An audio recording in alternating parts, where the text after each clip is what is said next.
आज 27 सितंबर है और आज से पटना हाई कोर्ट का सुनवाई फिजिकल फॉर्म में शुरू होने जा रहा है। देखिए, ये हिंदुस्तान पेपर है और इसमें आज ही फ्रंट पेज पे न्यूज आया है, पटना हाई कोर्ट आज से आमने सामने सुनवाई। मतलब कि आज यानी 27 सितंबर दिन सोमवार से Patna high court physical form में काम करेगा। जैसा कि पता है आप लोगों को कि मेरिट का केस अभी लिस्टेड है लेकिन सुनवाई नहीं हो पा रहा है। सबसे मेन कारण यही था कि कोर्ट जो है वो वर्चुअल फॉर्म में काम कर रहा था, लेकिन अब कोर्ट फिजिकल फॉर्म में काम करेगा तो उम्मीद है कि जल्द से जल्द सुनवाई हो और लिस्टिंग में भी केस आगे बढ़ रहा है। आइए पहले देख लेते हैं कि इस न्यूज़ में और क्या क्या है और फिर देख लेंगे हम लोग आखिरी में कि केस में कुछ और ज़्यादा इम्प्रूवमेंट है या पहले का जो कंडीशन था वही है। देखिए, इस न्यूज़ में कहा गया है, ये मैं आप लोगों को बता दूं कि हिंदुस्तान पेपर का पटना एडिशन है। आप लोग भी देख सकते हैं, पटना हाई कोर्ट में सोमवार से आमने सामने सुनवाई शुरू होगी, यानी कि फिजिकल फॉर्म सोमवार से गुरुवार तक आमने सामने और शुक्रवार को वर्चुअल सुनवाई होगी। देखिए, जैसा कि पहले भी हमने भी कहा था और बहुत सारे लोगों ने भी यह अनुमान लगाया था कि 2 अक्टूबर तक उम्मीद है कि एक सुनवाई हो जाए। तो आप लोग आसान्वित रहिए कि इस वीक में आप लोग वही बोल रहे हैं कि सर आप बार बार वीक बोलते हैं, लेकिन क्योंकि अब पटना हाई कोर्ट भी फिजिकल हो गया है और केस के लिस्टिंग में भी ज़्यादा इम्प्रूवमेंट है, तो ज़्यादातर उम्मीद रखिए कि इस वीक में आप सुनवाई या फिर इस वीक में ही कह लीजिए, क्योंकि 2 अक्टूबर से पहले कहें तो इसी वीक में आता है वो डेट। सुनवाई एक सुनवाई कम से कम ज़रूर होगा और यह भी क्लियर है कि 2-3 सुनवाई में चल जाएगा पता कि हमारा केस किस तरफ जा रहा है। और देखिए, आगे इसमें कहा गया है, आमने सामने की सुनवाई को देखते हुए पटना हाईकोर्ट ने पहले से ही एसओपी जारी कर दिया है, मतलब कि गाइडलाइन जारी कर दिया गया है। आगे देख सकते हैं, इसमें और कहा गया है, हाईकोर्ट परिसर तथा कोर्ट रूम में प्रवेश के लिए नए नियम बनाए गए हैं। पटना हाईकोर्ट के गेट संख्या 1 से जजों के आने जाने, जबकि गेट संख्या 3 से वकील, मुंशी तथा हाईकोर्ट कर्मी के प्रवेश की अनुमति होगी।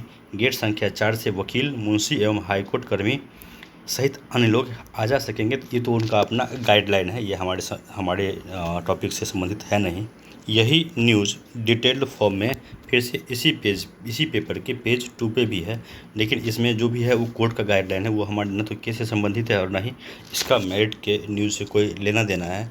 लेकिन आप हम लोग एक बार देख लेते हैं कि मेरिट के केस में कोई अपडेशन है या पहले ऐसा कंडीशन है, ये देख लीजिए। क्योंकि कल संडे था और आज मंडे, जब मैं यह वीडियो बना रहा हूँ अभी लगभग 8 बजने को हैं, तो अभी तक इसमें कुछ अपडेट नहीं है, लेकिन जैसे ही कुछ ऑफिशियल आवर होगा कुछ ना कुछ इसमें अपडेट आप लोगों को देखने को मिलेगा। और रही बात कि इसमें डेट क्या शो कर रहा है, तो अभी भी इसमें जो डेट हियरिंग का डेट शो कर रहा है वो 27 सितंबर शो कर रहा है, लेकिन क्योंकि अभी भी इसका जो लिस्टिंग नंबर है लगभग 120 से ऊपर है, तो आज तो नहीं हो पाएगी सुनवाई। लेकिन क्योंकि लिस्टिंग में इसका इम्प्रूवमेंट है तो इस वीक में बहुत ही उम्मीद है कि इसका सुनवाई कुछ ना कुछ हो जाए। आप लोग आसान्वित रहिए, पॉजिटिव रहिए और कोर्ट ही हम लोग का एकमात्र सहारा है। क्योंकि आप लोगों ने देखा होगा कि कल ही इलाहाबाद हाई कोर्ट, जो कि अब प्रयागराज में का हाई कोर्ट है, वहाँ से भी एक डिसीजन आया था कल ही। इसमें साफ साफ कह दिया गया था कि कुछ भी हो जाए लेकिन कट ऑफ से जो लोग नीचे आते हैं भले सीट खाली चला जाए, ऐसा सुप्रीम कोर्ट से भी कई बार कहा गया है कि भले सीट खाली रह जाए लेकिन जो लोग कट ऑफ से नीचे हैं उन्हें उस जॉब में कोई भी रोल नहीं दिया जा सकता है। क्योंकि किसी भी पोस्ट पे किसी को देने के लिए कम से कम एक जो न्यूनतम एलिजिबिलिटी है, कम से कम एक जो कट ऑफ जारी किया जाता है, उससे नीचे वालों को देने का मतलब ये हुआ कि उस पोस्ट का अपमान होता है, उस पोस्ट के का जो गरिमा है उसका कहीं ना कहीं अवहेलना होता है, और जो उस पोस्ट के लायक लोग नहीं हैं उस पोस्ट पे उनको नियुक्ति देना कहीं से भी सही नहीं है। तो जो लोग मेरिट में हैं 100% पॉजिटिव रहिए, कोर्ट से फैसला बिल्कुल हम लोग के समर्थन में ही आएगा और कोर्ट से ही हम लोग जीतेंगे और नियुक्ति लेके रहेंगे।